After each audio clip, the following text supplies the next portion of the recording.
things that you're speaking straight into him have been as he's prepared this. Amen.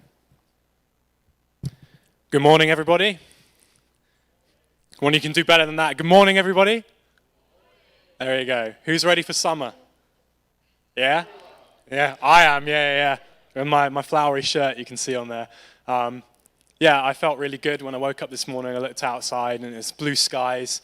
That particularly excited me because I'm actually having a tanning competition this summer with somebody who I'm close to. So I'm looking forward to that, for the sunlight to develop a little bit more. And just to introduce myself, my name's Ethan. For those of you watching online, you might have seen me do this a couple of times before. I am working with Paul, who's the pastor of King's Church, to set up a coffee shop as well, which is just down the corridor down there. We're so close to opening now. It's going to open on the 17th of May. Write that in your diaries. You'll be able to come down and have excellent espresso coffee, specialty espresso coffee, mind you, and some tasty bites. So, quick plug. Hopefully we're all getting ready for summer. I went on a walk actually earlier this week, part of my lunch break when I was working on the coffee shop. I walked over to a park. Let's see if this works. Not that one, but I walked to a park, you get the picture. And I walked to the middle of the field. And I had this sense that in the middle of the field, I should just point myself in the right direction, the way I wanted to go. And have you ever got that feeling before, where you just want to close your eyes and just walk before? Or is that just me? So, yeah, there we go, we got one. I closed my eyes and I was walking. I just pointed myself in the direction I needed to go and I just walked. And lo and behold, I opened my eyes 10 seconds later, and what happened? No, I didn't walk into anything. It was an open field. I changed direction, all right? I changed direction. So I opened my eyes again after, and I was like, oh, that's really odd. I was facing the right direction. I closed my eyes, I walked, and now I'm not anymore. So I thought, okay, I'm going to try again, but this time I'm going to try a little bit harder. So I did that, closed my eyes, I kept walking. 15, 20 seconds later, opened my eyes again. What happened? I changed direction. There we go. Yes, I changed direction. And that experience taught me something this week. If we don't have sight of an end goal, of our end goal, if we don't know what we're aiming at, then we will change direction, and who knows where we're going to end up. So today I'm going to talk about our end goal, which you might have seen on my first slide, which is to become like Christ. So the analogy of the field could be the field is your life, and the direction I wanted to go in could be getting closer to God, and having your eyes open is walking through life with Jesus, I suppose. So becoming like Jesus is our eyes being opened. So something Jesus said at one point when he was alive on the earth was that the two greatest commandments that we can follow as Christians are to love God and to love people, essentially. So Jesus was asked in this verse, "Teacher, which is the greatest commandment in the law?" Jesus replied, "Love the Lord your God with all your heart, with all your soul, with all your mind. This is the first and the greatest commandment. And the second is like it. Love your neighbor as yourself. All the law and the prophets hang on to these two commandments." Has anyone in here read Leviticus? There we go, we've got at least 3. There we go, yeah. There's so many commandments in there, right? You can just really get lost in there. But all the laws and all the commandments can be summed up and fulfilled in loving the Lord your God and loving people around you. So today I'm going to talk a little bit about that, how we can become more like Christ to do that. And how in becoming like Christ, it will change our mind to prioritize doing these things. So, my point 1 is Christ is humanity as it was intended to be.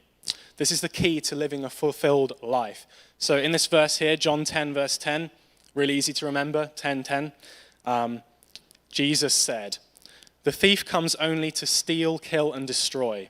I have come that they may have life and have it to the full. So question, guys. Have you ever, like myself, have you ever found yourself dissatisfied with life in any way? Have you found that life sometimes just doesn't have enough to offer to make you happy all the time? So I've got a picture up here. Can you remember the last time that you bought something brand new? This is my first car. I bought it yesterday, and I drove it up here. It's outside in the car park right now. It's a 2012 model Golf, and it drives like amazing. It feels like you're sitting on a cloud. It's actually so good. I can tell why people love Golfs now. But can you remember the last time you bought something new and exciting? Maybe it was a phone, maybe it was new clothes, maybe it was a car, or maybe it was a new house. And you have this like excitement feeling that something in your life is happening, and it's all brand new and exciting. But then maybe after a month or after a week, or that's being optimistic, maybe after 2 days or even 1 day. Look, I bought this car yesterday and I feel used to it. I've been driving for a few years now, and it's just a car at the end of the day. So after a while, things that once were brand new to you just become normal. And maybe you try that again. Maybe you go out and you buy new clothes again. Maybe you buy a new phone again after 4 years, or a new car after 4 or 5 years, or you get a new house after 10, 20 years, in order to try and fulfill that sense of being satisfied. And the truth is that can become a cycle, guys, to keep that satisfied feeling. Because after all, if it was so easy to obtain £1 million, why shouldn't I aim for £2 million, for example? Well, in the Purpose-Driven Life book written by Rick Warren, which we're going through at the moment, Rick wrote how a fish wouldn't be satisfied if it wasn't allowed to swim, and how an eagle wouldn't be satisfied if it wasn't allowed to fly, right? So, this is my iStock picture there, which I found on Google. This is because a fish was made to swim, and an eagle was made to fly, right? So if the fish wasn't allowed to swim, and the eagle wasn't allowed to fly, they wouldn't be fulfilling their intended purpose now, would they? No.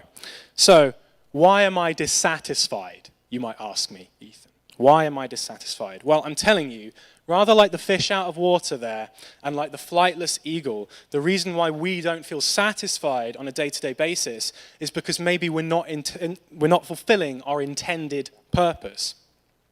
So, how do I fulfill my intended purpose then, you might ask? Well, this is how, by becoming like Christ. Because Christ is humanity as it was intended to be, just as a fish was intended to swim and an eagle was intended to fly. In Colossians 1, verse 15, in the Message paraphrase of the Bible, it says this: we look at the Son, as in Jesus, we look at the Son of God, Jesus, and we see God's original purpose in everything. So this verse is telling us that in everything, including humanity in particular, that our intended purpose was to become like Jesus. Also, because Jesus was humanity as intended to be, it's extremely important that we make the decision each and every day of our lives to become a little bit more like him. Because if we don't, then we will be living a life worth less than the one that God intended for us to live. Now, don't be discouraged. I know that's a big thing. That's a big ask. But Rick says we won't really fully ever get there on this earth. We won't really fully ever get there. And Rick Warren said in one of his preaches a while ago, he said this. He said, this is a process that's going to take time and it's going to be painful. But after years of trying our very hardest to become closer to Christ and doing our very best, the parts of the process that we fail to achieve, God will complete for us.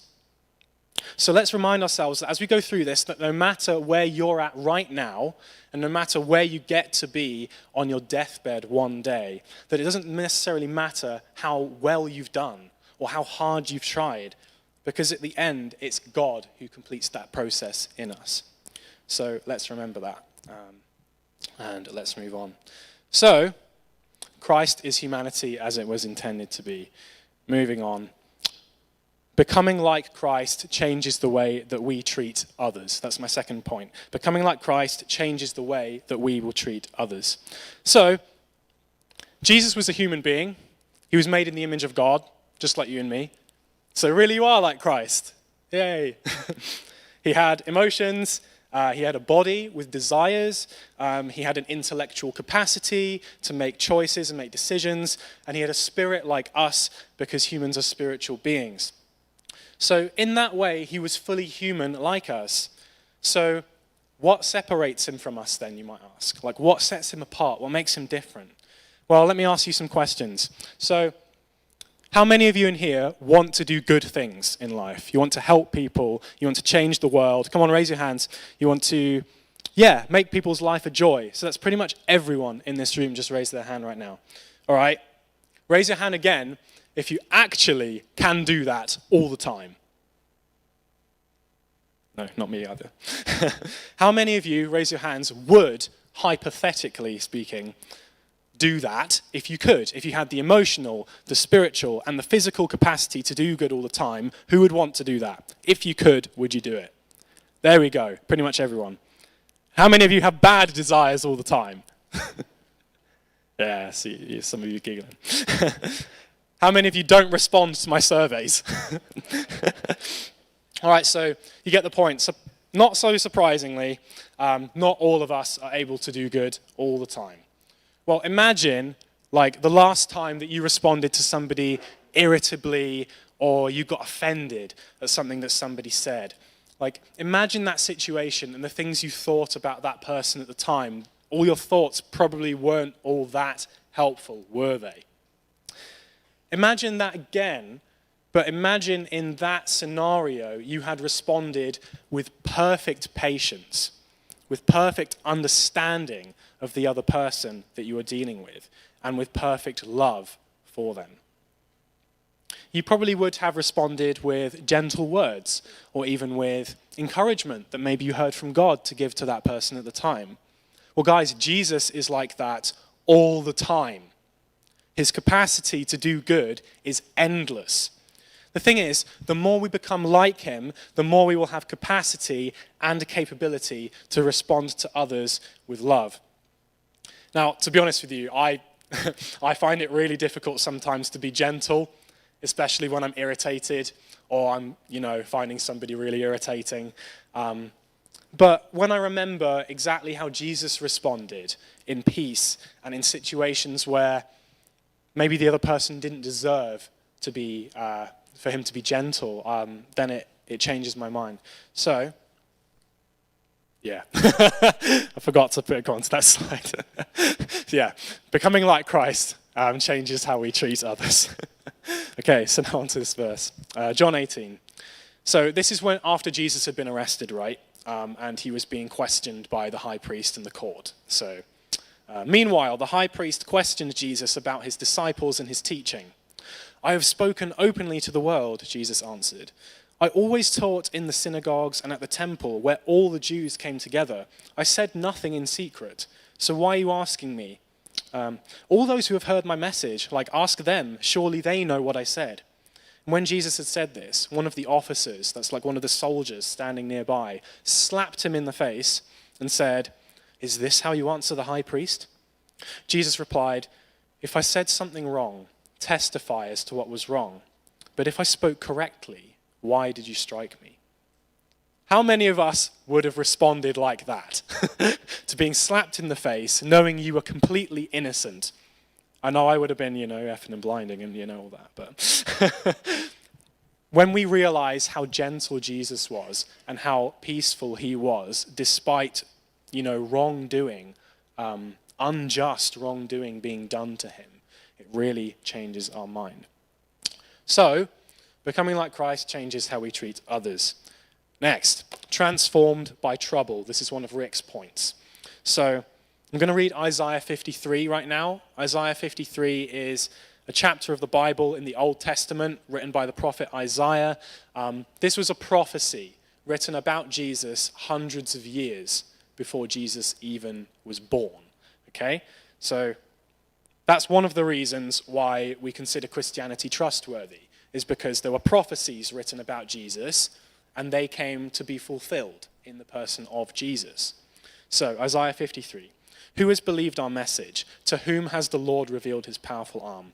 My servant, this is referring to Jesus, grew up in the Lord's presence like a tender shoot, like a root in a dry ground. There was nothing beautiful or majestic about his outward appearance, nothing to attract us to him. He was despised and rejected, a man of sorrows, acquainted with deepest grief. We turned our backs on him and looked the other way. He was despised, and we did not care.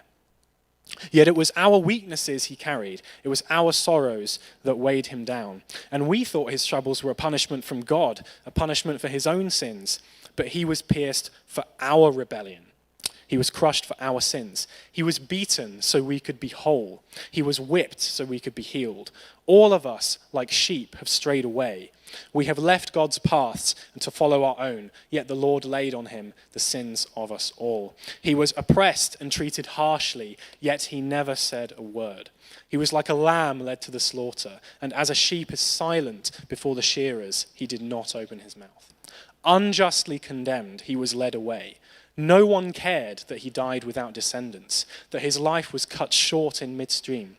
But he was struck down for the rebellion of my people. He had done no wrong, and he had never deceived anyone, but he was buried like a criminal. He was put in a rich man's grave.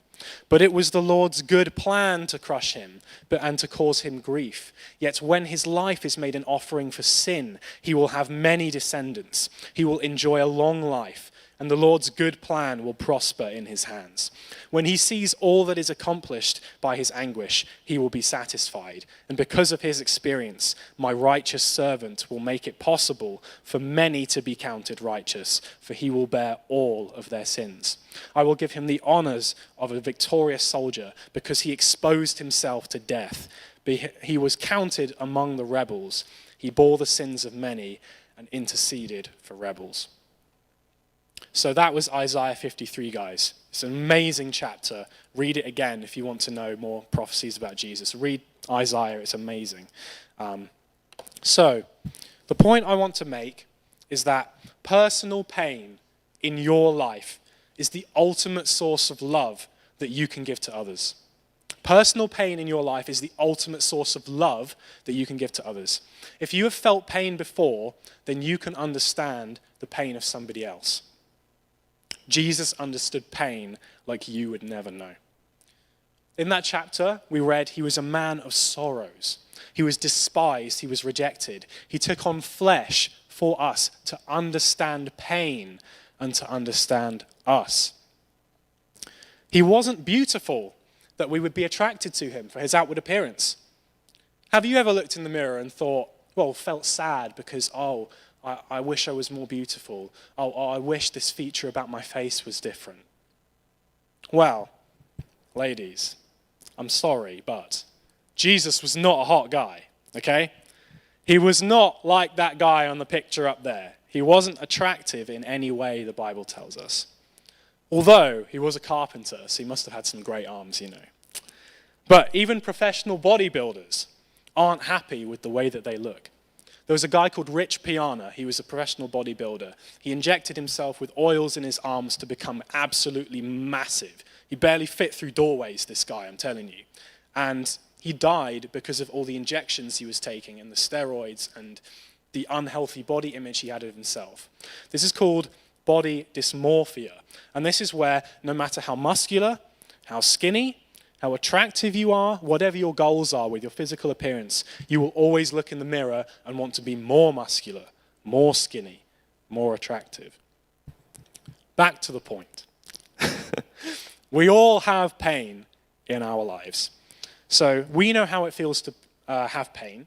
So we too, like Christ, should use that as a source to love others and to prevent them, hopefully, from feeling the same pain. So, that was my third point, transformed by trouble. We should be transformed by the pain in our lives, just like Jesus was. My fourth and final point, your relationship with God will change as you become more like Christ. Being like Jesus God becomes our direction. Like in the middle of the field, when I looked over to the other side and I established my destination, God becomes our destination. And his will becomes what we want for our lives the more we become like Christ. We learn to love him and to love his ways. There are so many Psalms written by David. Psalm 119 is a great one. Write that down if you want to go study that. Psalm 119, where David says, Lord, I love your ways. I meditate on your prospects day and night. That's what happens when we become more like Christ. Like David did. He became more like Christ. Even though Christ wasn't even born yet, he was becoming more like humanity was intended to be. So remember that walk in the park I talked about earlier, where I closed my eyes, I went walking, and I realized I was walking in the wrong direction? Well, a bit later on that walk, I bumped into a lady walking her dog. Again, not that one, it's just a picture. But she actually approached me. I was just walking along, and she was walking the other direction, and she came and she approached me. And I don't know why. It might have been because at the time I was smiling. Actually, I was smiling because if you want to feel more joy in your life, guys, try this. It's what I was doing this week. Look up more and smile more. It's psychologically good for you to smile. It will change your life, trust me. Anyway, so this woman approached me and she tried to make some small talk, so she was kind of like being pulled along by her dog a little bit. And she was like, oh, I've got to go wherever he leads me, And, I responded with the same enthusiasm, the same energy. I was like, hey, yeah, I've grown up with dogs. I know what you mean. Like, yeah, it is like that sometimes. And that got me thinking. So I was walking on the same path as her, right? When my eyes were closed as I was walking, I changed direction. But she was being led in a different direction by something else, where she probably wouldn't have gone had the dog not been there with her. So that got me thinking, how many of us here today are being led away off the right path and out of the right direction by something that wants to lead us astray? Jesus was led by the Father. So this is why your relationship with God will change. Jesus was led by the Father. So I've got 2 verses here. Very truly I tell you, the verses in red in the Bible are said by Jesus, by the way. Very truly I tell you, Jesus said, the Son can do nothing by himself. He can only do what he sees his Father doing, because whatever the Father does, the Son also does. So Jesus only does what God leads him and tells him to do, okay? Second verse, Jesus saying, for I did not speak on my own, but the Father who sent me commanded me to say all that I have spoken. I know that his command leads to eternal life. So whatever I say is just what the Father has told me to say.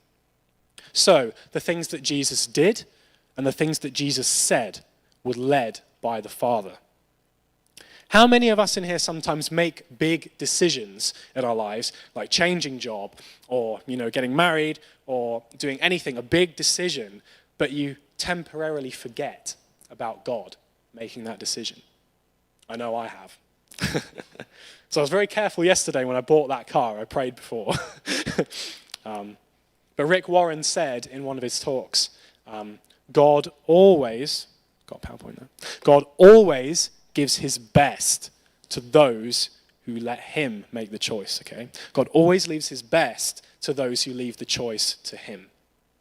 Now, this doesn't mean that it's always going to be easy to know what he's telling you to do. That doesn't mean he's going to spell it out in the clouds or write it in red paint on your bedroom wall. I'm sure he's done that before, but it doesn't happen very often. But it does mean that we have to make a choice to involve him in our lives, in the day-to-day, in the small moments, in the small decisions. We need to involve him, saying short prayers, like, God, what should I do? Or, is this choice right for me? Or, Jesus, guide me. Does this honor you? Does this bring me closer to you? Now, personally this week, so this is something I've been doing to try and live this out, not to just talk, but walk the talk, is I've set reminders on my phone. Maybe you guys need to do the same. I have a reminder on my phone every half an hour, all right, to involve God in whatever I'm doing throughout the day. And that has been changing my life, I am telling you.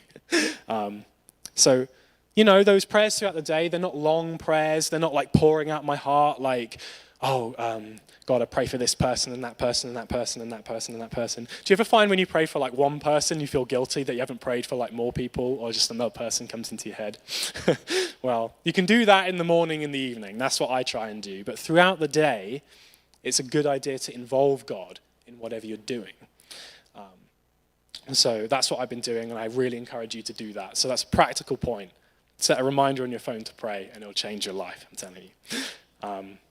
So yeah, those prayers, they're designed to help me involve God in my day-to-day life, just like Jesus did, to allow God to reshape my thinking and to guide my decision-making.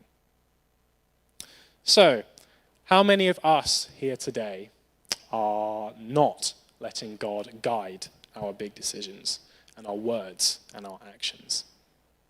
How many of us here today are being led by something else to go in the wrong direction, perhaps? Some of you may feel chained to something, like that leash that the woman was holding on to. Some of you may even feel chained to the leash. It's not like you can just let go because it's chained to your arm. But if you come to Jesus, guys, the chains around your wrist will become loose. They'll become loose, and all you need to do at that point is let go. So I encourage you, if there's something in your life, sin or otherwise, that is holding you back from giving your all to God, come speak to me or any of the leaders here, and we'll pray for you today. You can be on your path to being free and to find peace from that today. So, Jesus submitted to God's will even when it hurt. So this is in the Garden of Gethsemane. This is before Jesus was arrested, this verse I'm going to read from here. Going a little farther, he, Jesus, fell with his face to the ground, and Jesus prayed, "My Father, if it is possible, may this cup be taken from me, yet not as I will, but as you will." He went away a second time and prayed, "My Father, if it is not possible for this cup to be taken away, unless I drink it, may your will be done." Now we all know, or some of us will know what he was talking about there. He's talking about the crucifixion, because he knows what it means to have every single sin laid upon his shoulders. Can you imagine the weight of that? Spiritually, the weight of that he would have felt. So he had a body with desires, right? He naturally didn't want that. So he came to God with his request to the Father, but he submits perfectly to the Father. And he asks for the Father's will to be done instead. He had desires like us, and he had emotion like us, guys.